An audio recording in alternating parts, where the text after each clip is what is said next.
Oh, Hai, selamat petang semua. Selamat selamat petang. malam. Hai. Hai. Okay. Selamat malam. Untuk nak elakkan daripada buang masa, kita start dulu lah daripada soalan yang pertama, iaitu apa itu etnografi. Okay, aku start dulu lah kan.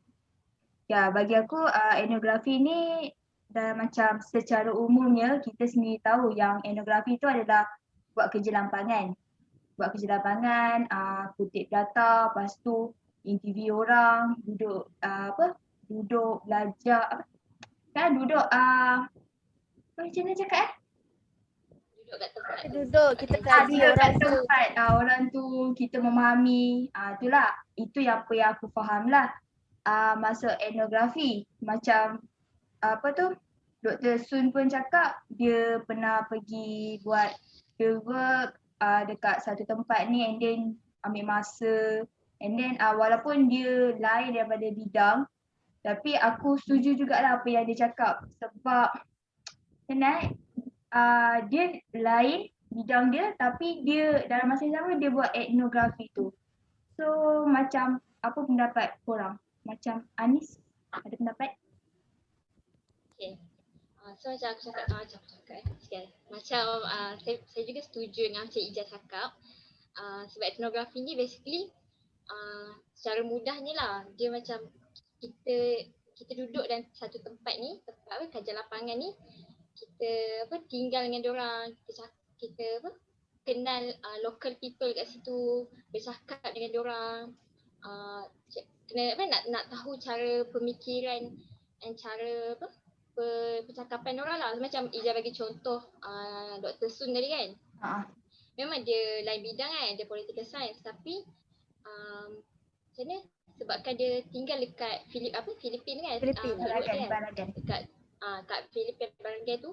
So dia boleh dia boleh kenal, dia boleh tahu perspektif politik local people kat situ melalui percakapan, melalui pemikiran dia orang kat situ. So etnografi tu membantu kajian dia lah. Kalau Syarika? Kalau aku nak guna aku. Kalau guna saya punya aku boleh aku. Aku boleh. Boleh. Okay. Kalau untuk personal view aku lah kan. Okay, mula-mula untuk aku nak faham etnografi ni, aku macam ingat etnografi ni sama dengan observation. Itu apa yang mula-mula aku faham lah. Aku just faham, okay, etnografi ni kita nak observe orang yang kita kaji je, macam dia punya budaya semua benda kan. Tapi lepas dah kita buat paperwork, dah dah belajar kan, daripada kita punya bacaan tutorial semua, and then baru macam berkembang sikit pemahaman aku pasal etnografi. And then kalau macam etnografi ni macam dia something yang pertama-tama kita etnografi visual kan. Kita gunakan fotografi, and then kita macam dia macam kena ada kaitan antara visual dengan, penting untuk ada kaitan visual dengan teks tu. Macam sebelum ni kita pun pernah je buat kita macam observe orang, and then kita tulis je. And then tanpa kita gunakan alatan apa-apa untuk kita ambil gambar ke apa-apa kan. Macam, and then baru bila kita buat etnografi visual ni, baru nampak bezanya. Oh, macam kalau kita guna foto etnografi macam ni. Macam dari dari buku yang dalam lecture note doktor yang writers.fin tu kata foto etnografi ni dia untuk paparkan fenomena sosial daripada apa yang kita tangkap gambar tu. Sekeping gambar yang kita ambil tu dia akan memaparkan fenomena sosial yang berlaku, yang tentang budaya kumpulan yang kita kaji itulah. And then daripada gambar tu pun kita boleh dapatkan, kita boleh interpret, kita boleh ceritakan apa yang berlaku belakang apa yang kita tak nampak dalam gambar, tapi pengkaji boleh ceritakan apa yang pengalaman-pengalaman dia dekat lapangan apa semua tu. And then daripada podcast ni yang siapa Olivia kot, dia cakap Olivia ke Yasmin Dr. Yasmin kot, penting untuk kita selitkan macam emosi ataupun kita paparkan emosi lah, kaitkan emosi dalam kita punya penulisan. And dalam kita punya penulisan tu kita ceritakan cara kita bercerita dalam penulisan kita tu kena kaitkan dengan macam macam mana nak cakap penggunaan deria yang pelbagai untuk kita writing, ambil gambar. Waktu kita ambil gambar kita not simply ambil gambar macam tu je. Kita betul, kita macam ada something kena. Yes, betul hayati. Itu je lah pendapat aku. Kalau Mimi? Okay, berdasarkan ketiga-tiga podcast ni, nak cakap jujur lah, aku dengar tiga-tiga podcast ni yang paling aku tak faham adalah Dr. Yasmin. Sebab lagi clear Dr. Lai cakap daripada Dr. Yasmin. Sampai aku dah sampai 100 punya volume, aku macam apa dia cakap. But at least boleh dapat lah. Dr. Lai faham mungkin sebab dia punya speaker ke rosak ke apa, tapi at least adalah fahamnya. Slang dia laju ke, tapi based on apa yang ketiga podcast ni, apa tu etnografi, aku setujulah untuk semua yang cakap tadi. And apa yang Dr. Olivia, Dr. Su dengan Dr. Yasmin cakap pun aku setuju, sebab etnografi ni dia satu kajian lapangan yang kita memang kena duduk dekat masyarakat tu. Kalau kita nak faham sesuatu masyarakat, kita nak kenal masyarakat tu dengan lebih mendalam, kena pergi banyak kali lah tempat tu. Kalau kita tak duduk tempat tu, kita tak faham orang tu macam mana.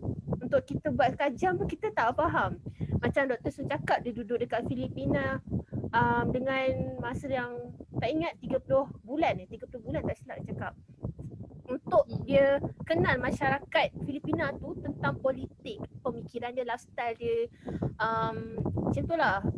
Kalau kita tak duduk situ memang kita tak faham. Kalau kita duduk situ memang kena faham lah apa tu kalau kita nak buat kajian. Itulah apa yang aku faham tentang etnografi tu sendiri. Ramai?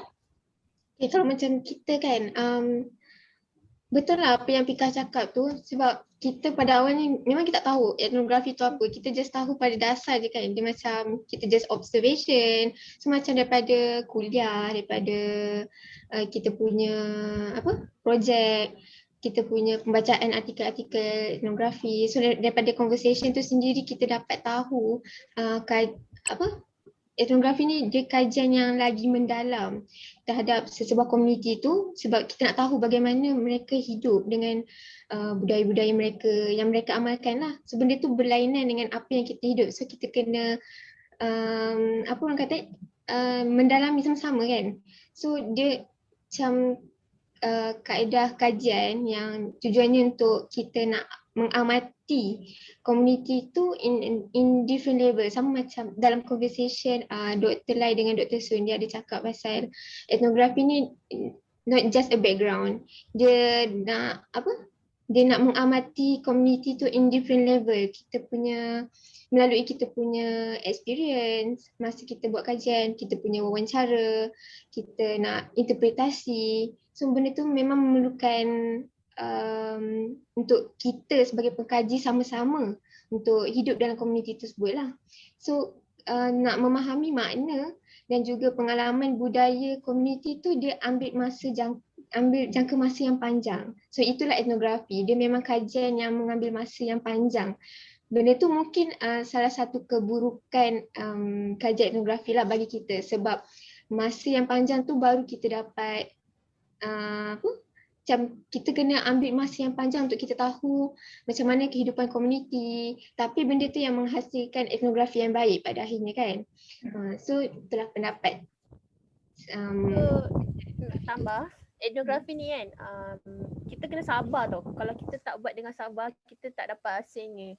Itu yang based on apa yang aku faham based on podcast ni. Based on pengalaman yang ketiga-tiga doktor dan Dr. Lai sendiri buat kajian.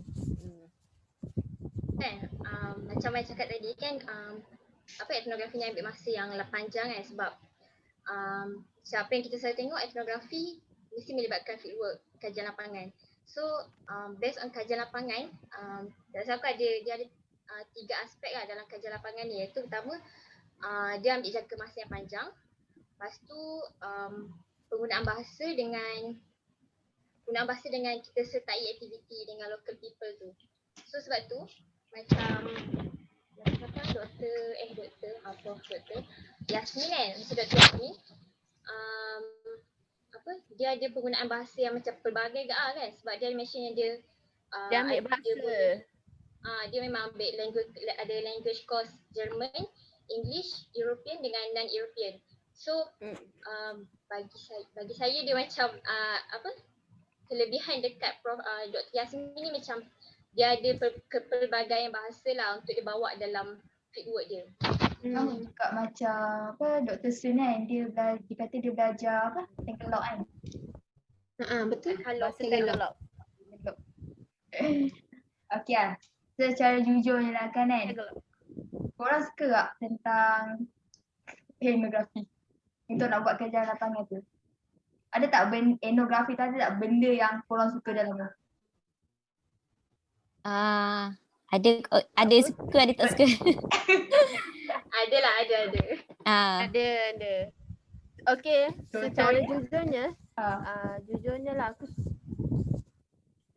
aku suka kajian etnografi ni sebab aku memang suka duduk kat tempat orang, lepas tu suka kaji orang, suka tengok-tengok orang, suka masyarakat kan. Kat situlah aku dapat kenal, kalau contohnya macam kita duduk dekat kampung yang kita tak tahu, kita tak pernah pergi, and kita duduk situ. Kat situ bila kita duduk dengan lama, so mula-mula kita macam pelik lah, budaya dia macam pelik-pelik kan. Lama-lama kita rasa enjoy. Macam tu. Kalau etnografi ni macam Terus. kalau etnografi tu aku cakap, kalau nak buat etnografi ni kena sabar lah sebab kita nak long term kan. Long term. Lepas tu pasal penggunaan bahasa. As we know, kita tengok ketiga-tiga lecture yang dalam podcast ni, semua ada language punya qualification, termasuk Dr. Lai sendiri.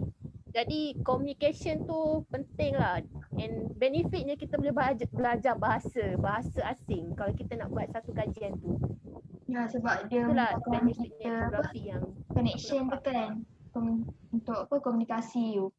Kalau dia beri peluang kan, kau nak buat pasal apa?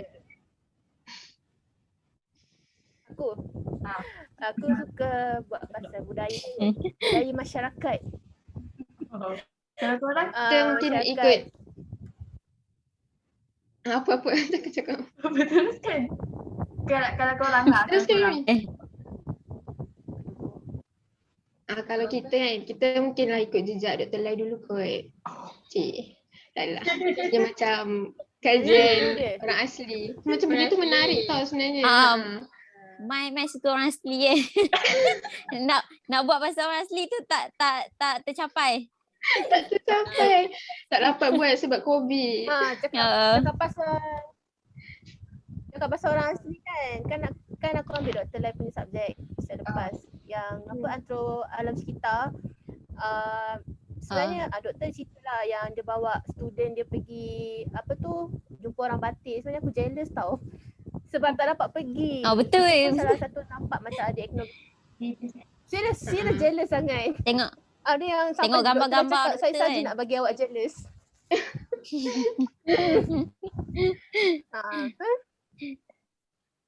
Anis ada? Macam runda je cakap. Tak dengar? Tak ada. Dia macam dari segi dia macam aku rasa berminat dia buat kajian pasal cakap kampung-kampung kot. Macam tak kisahlah pasal kampung apa. Tapi dia dia macam skop yang besar lah. Maksudnya skop dia adalah kampung. Macam tu. Faham tak? Wah. Kampung.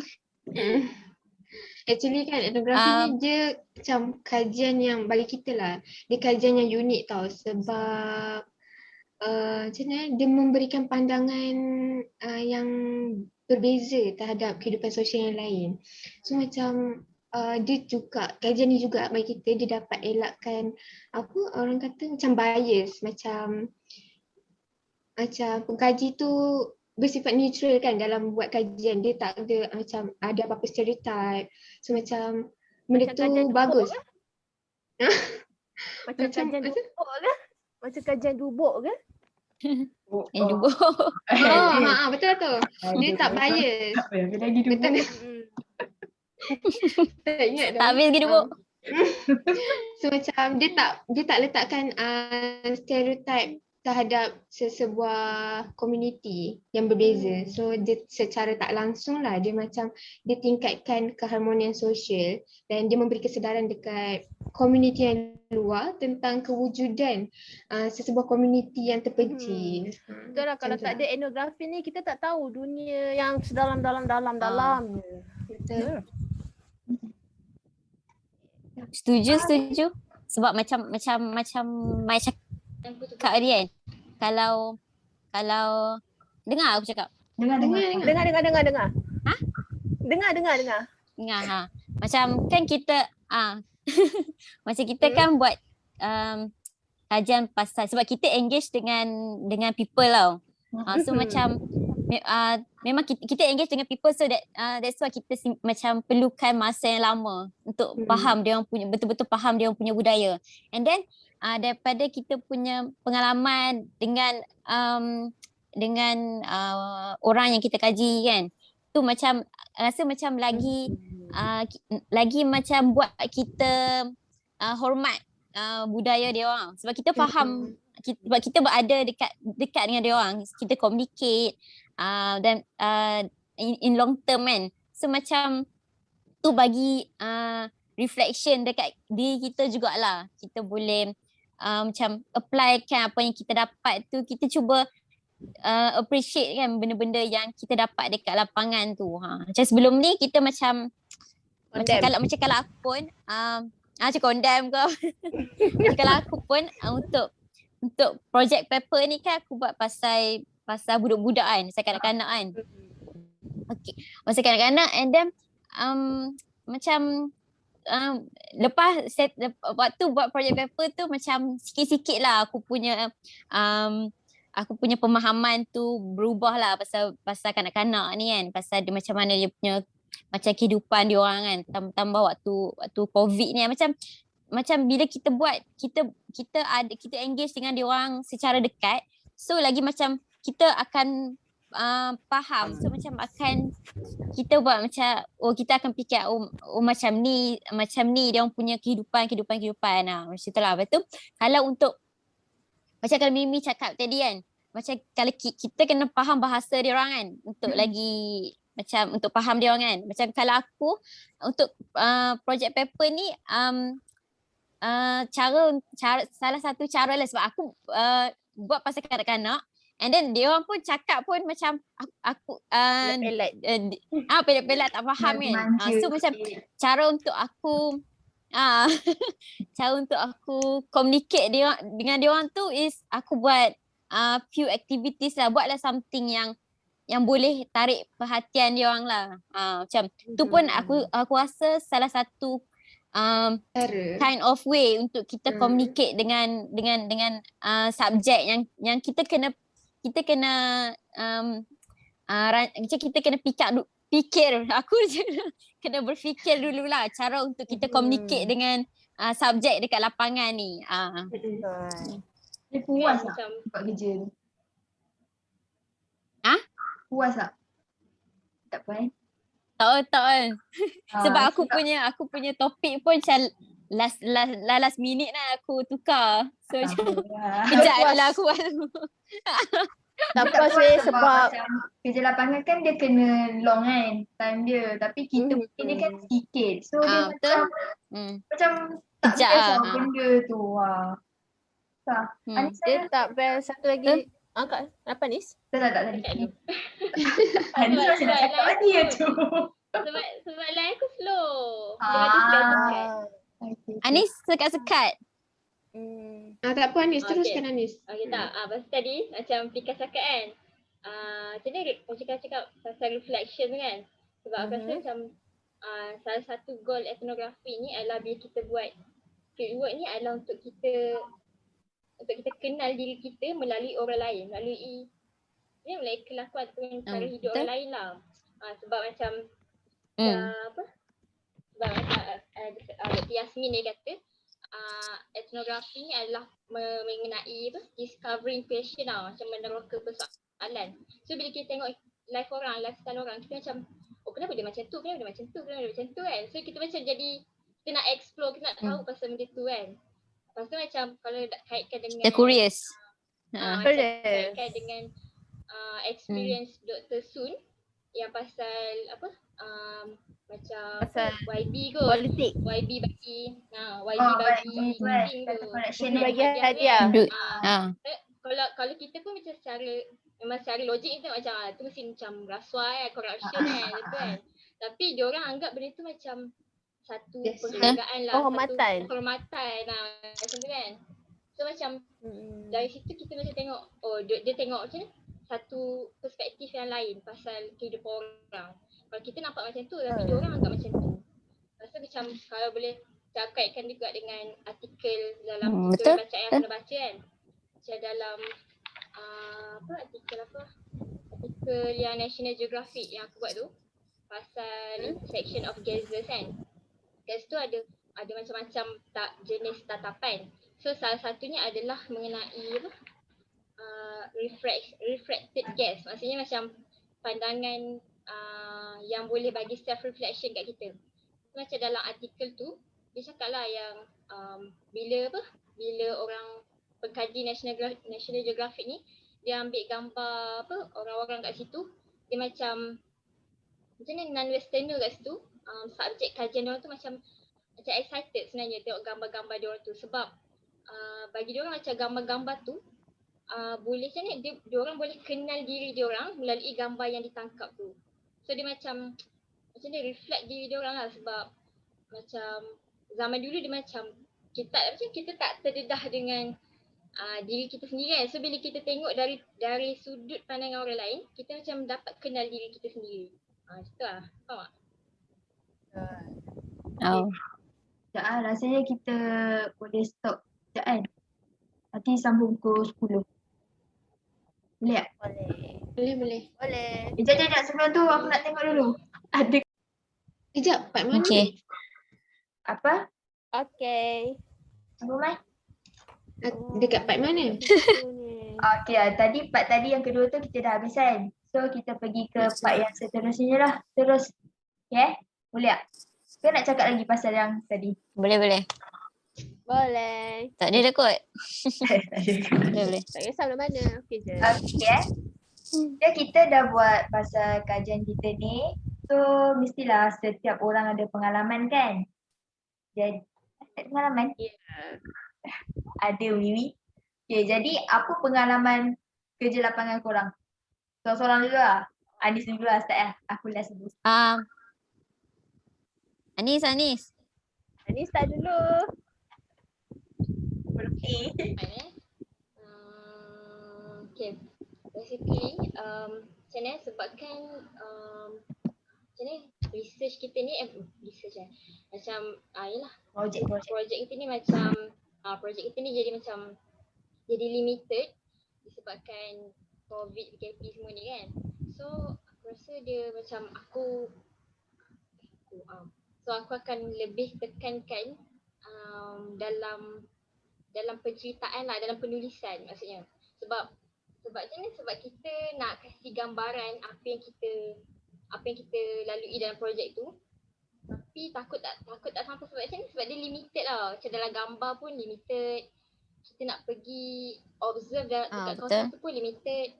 Jadi untuk kita macam ni, untuk kita nak kasih, untuk kita sampaikan, untuk kita describe projek tu dengan baik adalah dalam penulisan lah. So macam pengalaman dalam bila buat projek ni yang aku rasa macam penulisan ni penting. bila kita nak tulis etnografi tu. Okay, siapa nak tambah? Betul, sebab kita kan etnografi visual kan. So macam kalau kita tunjuk gambar je, memang kalau kita tunjuk gambar je, tak ceritakan details pasal gambar tu, memang audience akan faham lah kita punya penulisan kan. Sebab kalau macam aku ada baca yang untuk tugasan bacaan tutorial tu kan, yang Sarah Pink Sarah Pink tu dia cakap penting lah untuk ada connection between text dengan image yang kita letakkan dalam kita punya project research tu nanti. Sebab penulisan tu nanti, sebab kita punya penulisan tu yang kita cerita tu macam bila audience tengok, so macam macam bila audience tengok gambar, dia macam dapat roughly je apa pasal gambar tu. And then bila dia tengok penulisan pula, dia akan lagi faham. So dia akan tengok balik kepada gambar tu. So dia akan dapat something lagi tau. So macam penulisan tu dia akan lagi macam mana dalam ayat tu dia cakap memandukan audience untuk faham konteks situasi yang daripada gambar tu. Macam kalau contoh daripada podcast ni pula, macam Dr. Yasmin kan, dari segi untuk kita buat projek tu macam kan dia cakap macam student ni memang macam kita selalu ada teori dalam kepala ni tau, yang kita dah ada mindset, okay macam ni kita nak buat untuk kita nak gunakan teori ni untuk teori apa untuk projek ni kan. Macam kita dah set apa yang kita nak pakai, tapi macam dia cakap benda tu sepatutnya tak okey lah. Macam kita dah ada mindset yang untuk sebab bila kita dah ada mindset macam tu, bila kita dekat field work, kita akan hanya buat focus on particular things je. Lepas tu kita akan abaikan benda-benda lain yang berlaku sekitar kita. Dia fokus macam apa yang dia nak buat je lah based on teori tu kan. Sebab macam sepatutnya kita kena sebagai etnografer, kita punya apa frame ni? Maksudnya macam kalau kita macam etnografer SU. Okay. Dia macam ni tau, apa yang sini. Okay. Sini. Dia macam macam apa yang aku faham. Yang macam Tika cakap tadi kan, macam kita datang kat tempat kajian tu, kepala otak kita dah mindset kita nak guna teori apa. Itulah. Sebenarnya kalau kita etnografer tak boleh macam macam apa? Macam contoh lah, aku bagi contoh daripada kita buat aku punya projek tu. Macam aku dah ada, memang kita kan dah kena ada guideline kita nak buat apa dan project paper. Yang tu memang macam memang kena buat lah kan. Tapi macam aku macam dia macam aku dah expect something yang aku nak dapat daripada aku punya observation tu. Tapi macam tapi lepas apa yang doktor bagi feedback, bila kita tak dapat expectation macam tu, kita kena lowerkan expectation kita. Even tak dapat pun it's okay, as long as kita macam kita observe benda yang natural. Macam bila kita dah ada theoretical decision dalam kepala ni, dia macam bila kita tak dapat tu, kita cuba untuk paksa benda tu untuk berlaku tau. Macam tu macam dah jadi tak natural lah untuk apa yang untuk kita observe as ethnographer. Kalau Mai?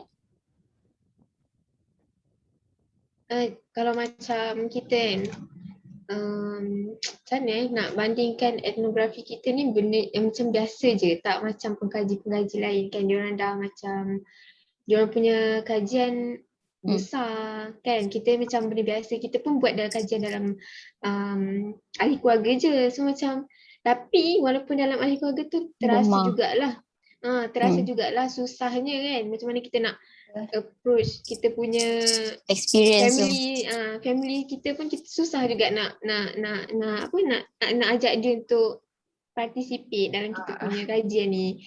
So macam, tapi benda tu sama juga macam proses pengkaji yang lain bila dia buat dekat kajian luar. So macam kita nak kena, benda tu memang ambil masa kan. Kita nak kena slowly lah macam ajak diorang, kita kena, walaupun kita dah tahu kan dalam kalangan ahli keluarga, walaupun kita dah tahu diorang punya tingkah laku macam mana, dah hidup lama dengan diorang, tapi sebabnya benda ni baru, etnografi ni baru untuk kita, so susahlah nak buat kan, tu pengalaman lah.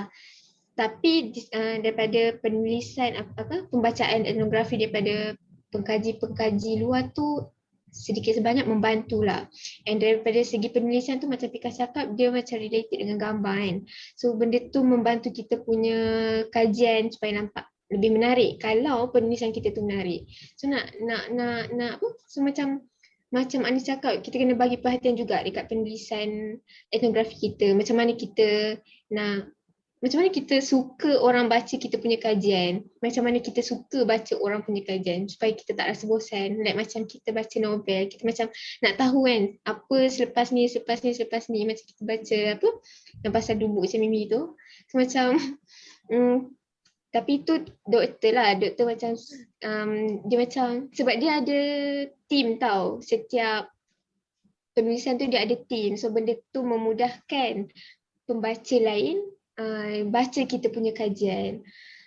Tapi yalah, macam dalam kuliah benda tu tak ditekankan sangat. So daripada pembacaan kita sendiri, kita kena banyak membaca kan, macam mana cara pengkaji etnografi ni dia menulis kajian dia. Macam yang kita baca dekat dalam Righteous.Pine tu, menarik lah cara dia bercerita, cara dia tulis kajian dia, sebab dia ada masukkan dialog-dialog dia dengan dengan orang yang dia kaji, masukkan kata-kata, bukan walaupun dialog, kata-kata, benda tu macam lagi kita macam mendalami dia punya kajian. Walaupun kita tak ada kat tempat tu, walaupun kita tak bersama dengan tu, tapi kita mendalami dan kita faham situasi kehidupan orang tu kat situ. Macam itulah sedikit sebanyak. Mimi? Tadi cakap pasal penulisan yang tadi kan?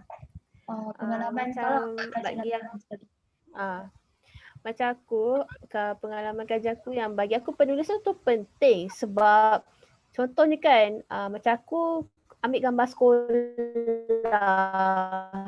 Kadang kalau kita tak explain, contohnya kalau kita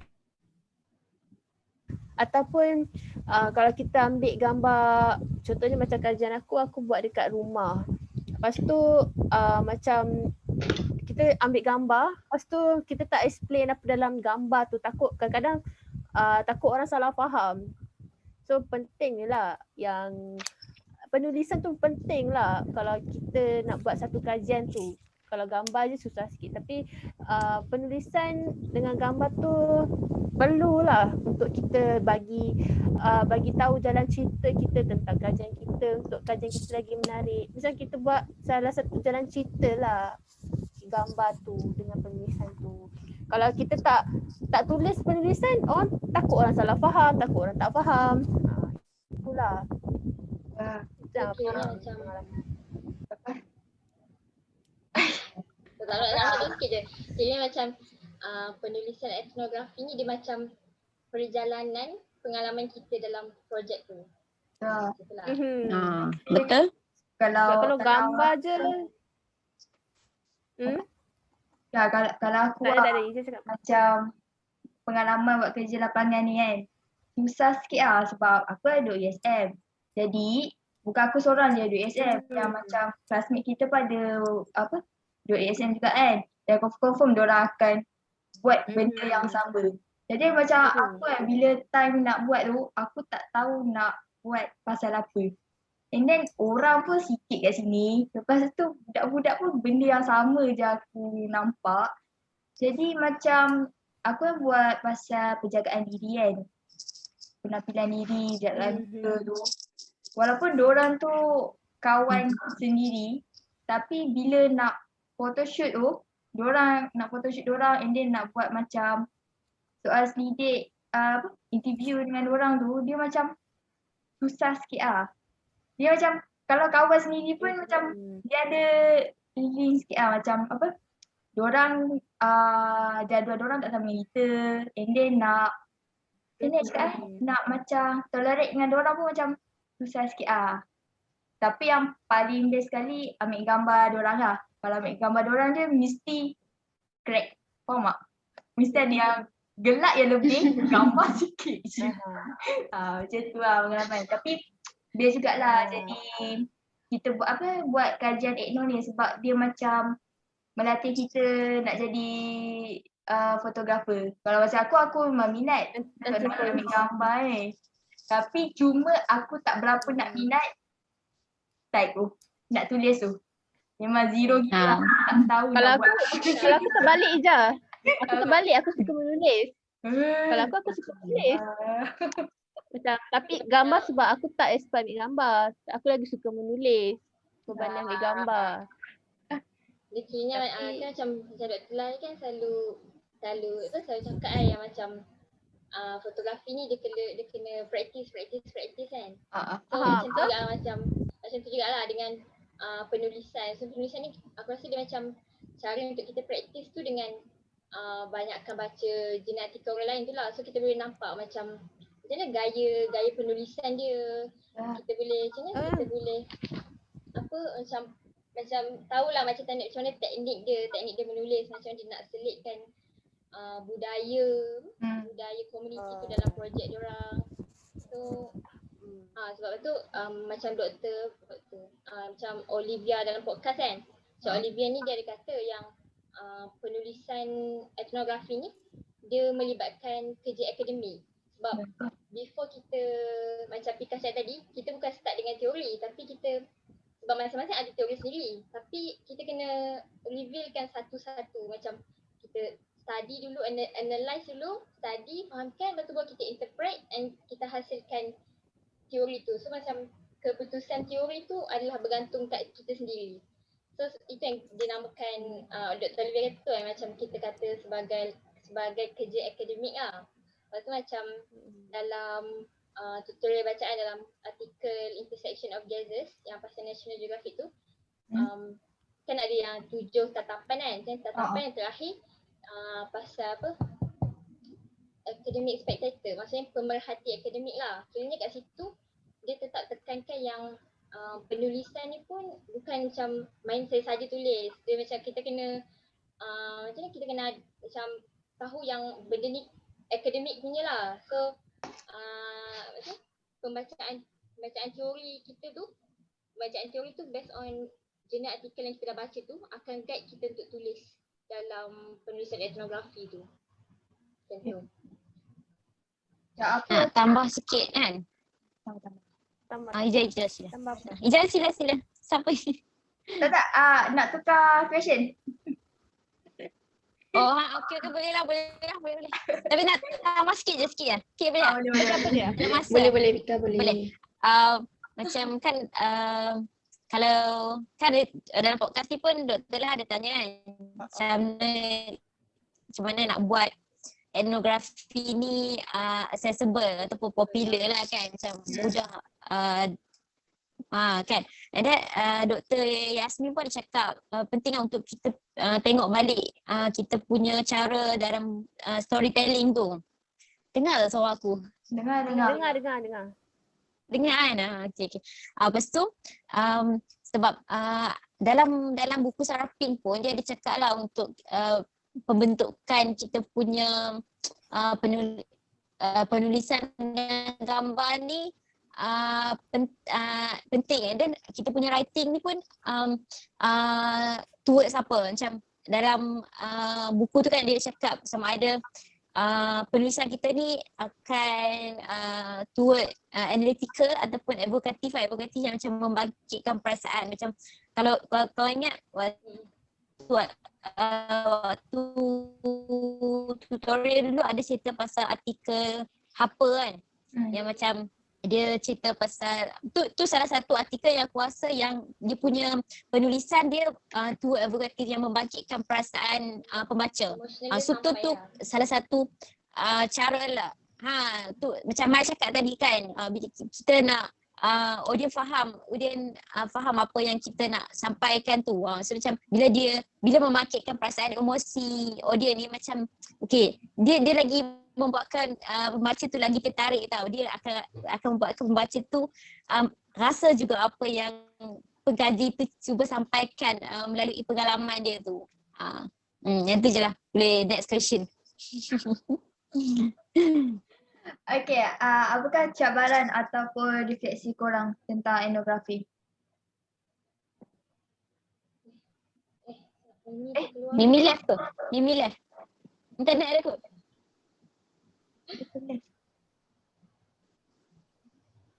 Tak apa, korang boleh tu. Nanti dia masuk kot. Oh, okay. Kat tu cabaran. Cabaran. Okay. Cabaran Tu. Cabaran Kalau aku kan, cabaran dia masa je lah. Masa, lepas tu macam untuk buat penulisan, buat uraian tu, itulah cabaran aku. Macam aku rasa semua yang buat etnografi ni mesti ada cabaran dia yang sama. Lepas tu kalau yang saya sendiri tu maybe yang sikit je lah kan. Korang pun mesti rasa macam terbeban. Terbeban dia korang rasa. Ke tak? yes. Agak Macam kan dia buat pasal family kan, dia macam kan. Beban maksudnya Macam ni, cabaran. dia macam Cabaran.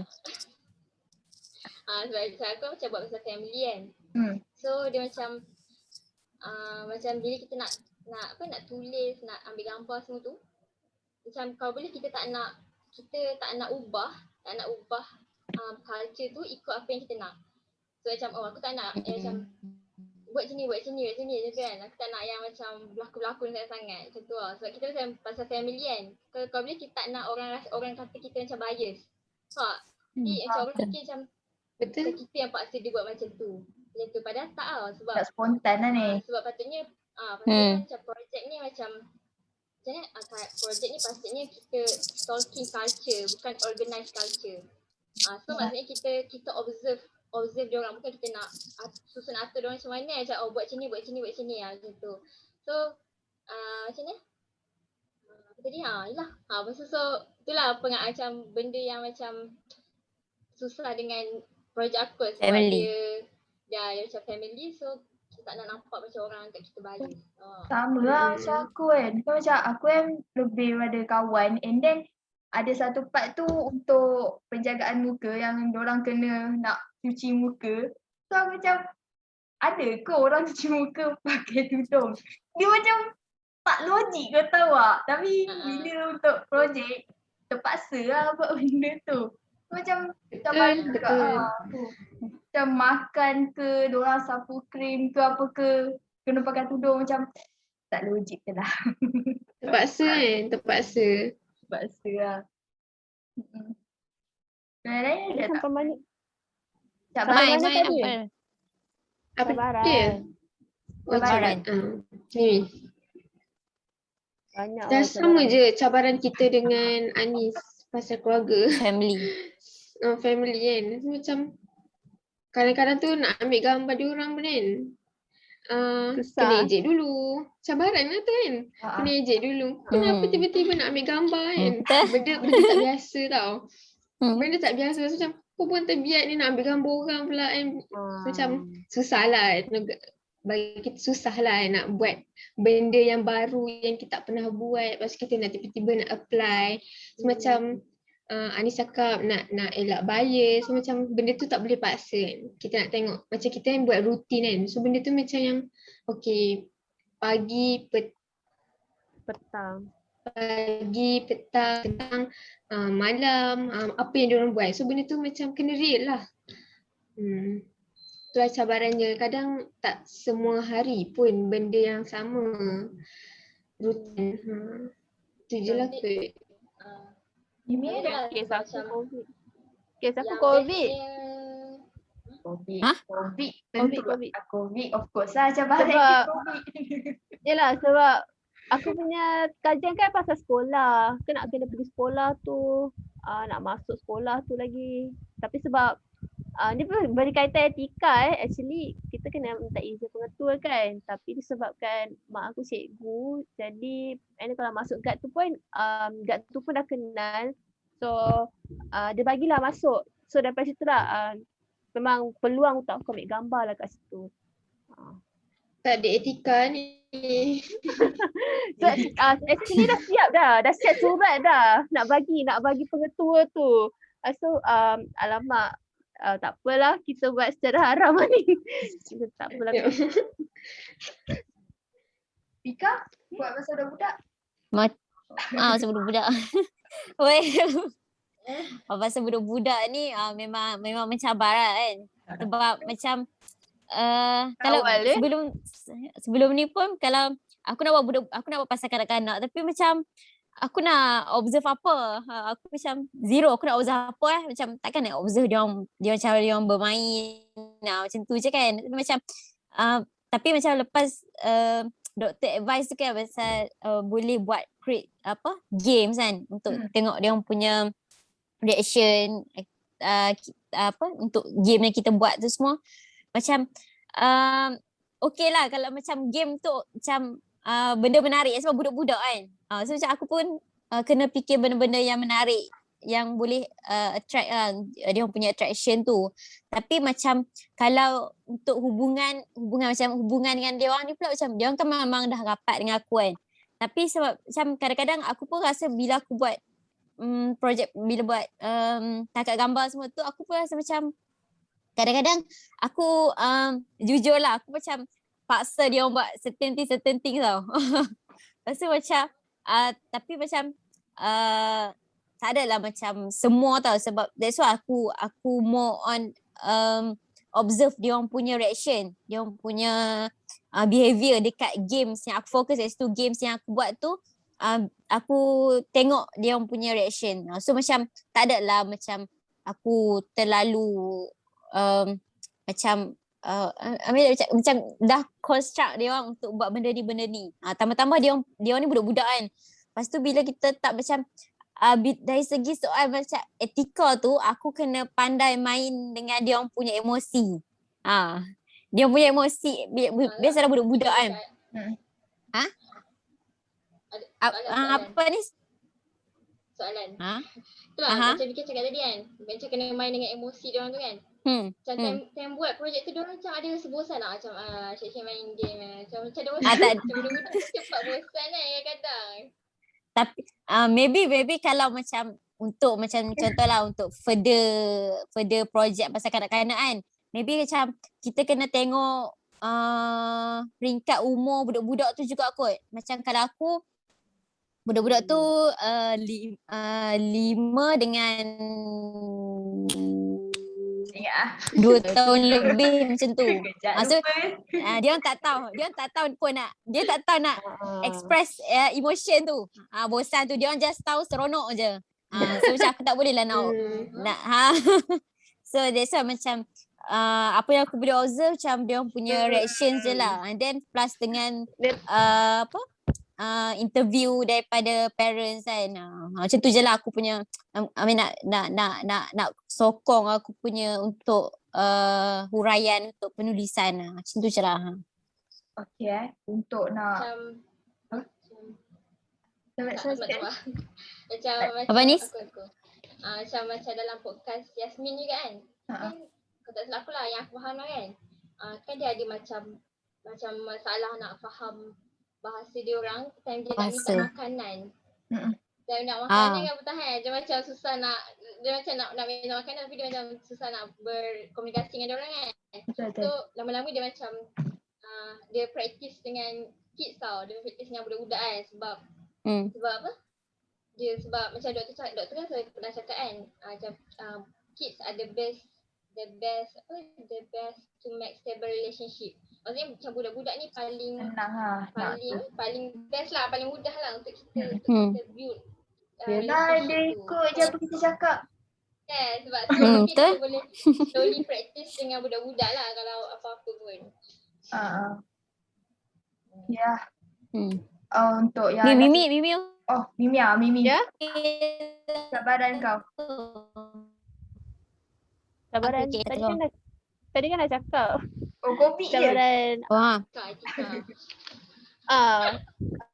satu cabaran nak pergi tempat kajian tu satu sebab kan aku buat kat sekolah. Sekolah tu macam kita kan COVID ni kita tak boleh lebih daripada 10 kilometer kan. So sekolah tu lebih 10 kilometer. Jadi macam nak pergi pun macam takut-takut kan sebab COVID pun dah meluas. Orang terdekat pun dah kena, jiran-jiran pun dah kena, takut kita sendiri pun kena. Lepas tu jauh kan, macam bila ada peluang tu pergi je lah. Itulah risiko dia kena tanggung, tapi bila dah ambil gambar macam, lepas tu kat situ pun tak ramai student. So aku buat pasal PKP kan, ada pun makcik-makcik Pak Gad semua tu. Itulah sumber yang aku boleh dapat masa PKP ni, sebab ikutkan nak buat masa PKPD, tapi sebab PKP kita buatlah masa PKP, buat dekat sekolah sikit, dekat rumah sikit. Kalau PKP ni tu sedaplah sikit kita buat pasal budak-budak sekolah. Macam agak kurang menarik sikit lah sebab PKP berpasal. Itulah cabaran dia. Kalau tak memang dah ada idea, dah ada staging dah. Apa Syarika? Mimi ada etika yang Mimi nak cerita tu apa? Tadi dah cerita etika Pasal dia. etika. Etika dia macam sebelum kita sebab based on apa yang tutorial punya individu buku yang aku baca tu, kita nak buat etnografi ni kita kena ada 3 fasa. Satu penerimaan, satu penerimaan, satu aplikasi dengan satu explore. So kalau kita nak nak buat etnografi tu, kita kena diterima lah, kajian tu diterima oleh pensyarah. Lepas tu masyarakat pun terima lah, macam nak bagi kerjasama. Lepas tu dari segi aplikasi dari segi ni pula, dari segi kita punya teknikal, contohnya macam kamera, lepas tu penulisan kita tu dari segi aplikasi. Lepas tu dari segi explore, so barulah dari segi kalau kita dah terima dah aplikasi dan aplikasi kita punya teknikal tu dah baik, baru kita boleh explore dengan lebih lanjut. Itulah yang aku dapat lah. Dari segi etika tu pun penting. Macam aku buat secara macam agak haram. So tak elok lah sebenarnya. Macam itulah cabaran dan etika. So maknanya macam etnografi ni dia ada kekuatan dia dan juga ada kelemahan dia sendiri lah. Kalau macam kekuatan dia lebih kepada dia bagi kita pengalaman, dia bagi kita untuk nak berjumpa dengan orang, talk dengan orang semua. Lepas tu lebih macam kita boleh mendalami diorang punya lifestyle. Lepas tu kalau keburukan dia pula, dia macam dia ambil masa kita dan dia perlukan masa lama, and then bila masa lama tu isu kewangan tu lah, macam Dr. Sun pun ada sebut kan, pasal isu kewangan tu pun penting dalam buat etnografi kan. Macam kita spend dekat satu tempat tu, kalau kita tak ada duit pun tak guna kan. So betul. Itulah. Kemudian kalau bagi korang macam mana pula? Duit tu penting lah juga sebab macam Dr. Sun cakap, dia pun satu lagi negara kita ni Dr. Sun sendiri cakap, kita ni bukan tak ada ahli antropologi, ada, tapi sebabkan kita ni salah satu sebab ahli antropologi Malaysia ni keluar sebab ni pasal dana. Salah satu sebab dana. So kalau dana tak cukup, susah lah kita nak buat kajian. Especially kalau kita nak buat dekat negara-negara yang memang negara maju ke, even pergi negara yang agak rural pun kena ada duit, apatah lagi dekat negara yang macam maju-maju macam London semua tu. Duit tu penting jugalah. Funding.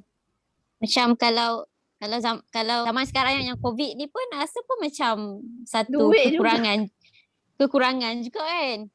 Sebab bila dah COVID ni kan, dah memang dah limit kita punya pergerakan nak pergi macam jumpa orang, nak pergi stay lama-lama dengan ni kan. So macam macam boleh, macam doktor lah ada cakap boleh je kan kalau kita nak observe, nak buat pasal banyak orang buat pasal social media kan, pengguna social media kan, tapi macam still tak banyak lagi lah. So macam kita nak cari as sumber pun macam susah lah kan, kalau kita as student nak faham kan lagi susah lah. Ya, tapi ada doktor siapa? Doktor Olivia ke Doktor Yasmin Olivia kot tak silap aku yang Mana? dia kata yang pasal online kot. Dia kata Olivia. Olivia. online learning ni pun boleh jadi menarik kan kalau kita lebih ke arah benda tu. Anis? Betul. Sebab macam Lepas tu kita doktor- cakap kan, macam COVID ni pun satu Kelebihan. COVID Boleh je. satu kekurangan. Sebab macam aku sendiri, macam waktu pergi projek tempat kajian tu kan, macam aku pergi KTM, sesi KTM tu, macam time tu KTM tu baru je lepas sanitize tau, sebab ada orang positif kat situ, staff dia. So macam bila aku datang tu, memang time nak minta izin dekat pekerja tu kan, aku macam tanya kan, boleh tak nak masuk dalam kerja kan, nak masuk kawasan tu, sebab nak ambil gambar untuk assignment. So dia macam dia kata dia kasih lah, tapi dia kasih tapi dia macam suruh hati-hati lah, macam tu dia kata, macam tu pandai jaga diri kan, macam tu. Pasal aku cakap okay kan. So macam nampaklah benda tu macam orang pun risau, macam orang kasih je, tapi Takut COVID tu macam, sebabkan COVID ni dia macam buatkan kita macam kena boleh jaga semua, hati-hati semua lah, macam tu. Rasanya Sama je lah kot cabaran tu. Benda tu macam sekarang ni kan etnografi susah untuk kita pergi tempat-tempat yang kita nak buat kajian. So benda tu limited sangat. So macam Pika cakap tadi, untuk yang online punya, kita belum ada banyak bahan untuk kaji. Kita pun pelajar kan, masih belajar benda. So macam kalau kita ada idea yang bagus, itu lain lah. Tapi kalau macam kita ni masih belajar, kita masih nak rujuk bahan-bahan lain. So benda tu macam lambat sikit lah kot proses dia. Itu je lah kot. cari artikel lagi. Artikel jurnal. Sebab selalu kat library je ada sedap sikit nak baca. Tak, kalau ada macam online ni Ya, macam macam- sakit mata sikit. Sebab nak hantar Dia laptop macam- je. Dia macam bosan, macam slow sikit kan, sebab macam Hmm. yang cerita pasal student Dr. Olivia tu kan, dia buat pasal Feminis. feminist aktivis kan. Feminis. So dia feminist punya aktivis.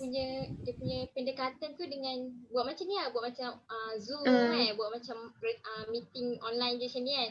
So dia jadi macam, kalau kita tengok dari satu perspektif lain, dia nampak macam bosan lah duduk je kan. Tapi bila kita tengok dari perspektif yang lain pula, dia macam nampak menarik lah, sebab dia macam nampak dia macam moving research tau. Macam kajian tu macam nampak bergerak lah juga kan, macam dengan ada orang kat sini, orang kat sana, orang kat sini. So kita dapat macam pelbagai experience daripada orang-orang lain. Macam dalam artikel aku pasal yang Pink doing visual ethnography tu, kat situ dia ada cerita pasal mobile ethnography tau. So kat dalam mobile ethnography ni dia cerita pasal combination method. Maksudnya dalam projek yang kita nak buat tu ada penceritaan, ada fotografi, ada walking, maksudnya kita berjalan ke tempat-tempat tu. So bila kita buat combination method ni, nampaklah benda tu hidup kan, macam pelbagai kan. Nampaklah dia diverse sikit. Itulah. Tapi kalau Faham? online susah sikit lah nak nampak benda tu. Sebab lepas tu kita nak deal dengan kita punya participant pun nak kena tunggu masa dia kan. Bila boleh meeting. Macam susah lah nak deal. Lain lagi. Internet. Tengok tadi aku pun terlive sendiri. Putus-putus. Masuk live. Sakit hati. Macam mana buat community dekat kampung? Itulah tu. Okay, ada apa-apa lagi tak korang nak cakap? Sebab masa dah 11 ruku. Ada apa tak? Tak ada. Sekejap, nak tanya je lah. Hmm. Kalau korang kan, korang cenderung tak untuk ke dalam bidang etnografi? Apa? Cenderung tak untuk nak Cenderung. etnografi ni? Soalan Korang kira. nak tak?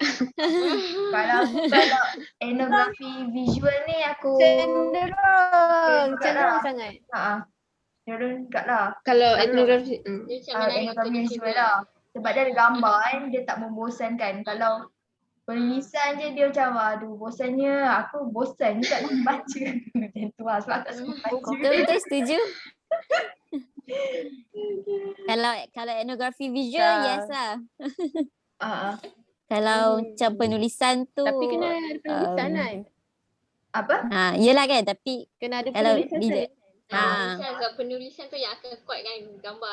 yelah maksudnya maksudnya part nak start menulis kajian tu yang macam bosan kan. betul. Time kita nak mengkaji, explore tu semua best kan, shock kan. Faham semua. Kalau aku nak kot, cenderung kot etnografi dengan etnografi visual ni seronok lah, cuma macam kalau aku kena baiki ambil gambar aku sebab satu lagi sebab handphone aku pun memang tengah problem. So dari segi penulisan aku tak ada masalah sebab aku memang suka menulis. Bagus lah. Kalau ada rezeki pun memang nak sambung balik kot, nak sambung lah etnografi ni. Macam seronok Wah. kena. Mimi Anda-anda ni dah Mimi just kena ada tools je lah kiranya untuk bergambar. Ada tools, ada ni, ada duit. Betul. Itu je lah masalah dia. Ada rezeki sambung lah. Tapi bukan sekarang. Bukan sekarang. ada apa lagi tak? Bersyukur lah. Tak ada kot. Tak apa, okey. Kita ada nak bagi ni ke? Bagi refleksi. Kenapa? Ucapan ni. Tadi tu semua refleksi lah kot. Oh dah lagi bagi Dah refleksi kan. dah cakap dah kot semua. Boleh kot. Saya tengok kat doktor. Tuan doktor tengok video. Masih thank you. Okay. Thank you doktor. Thank you doktor.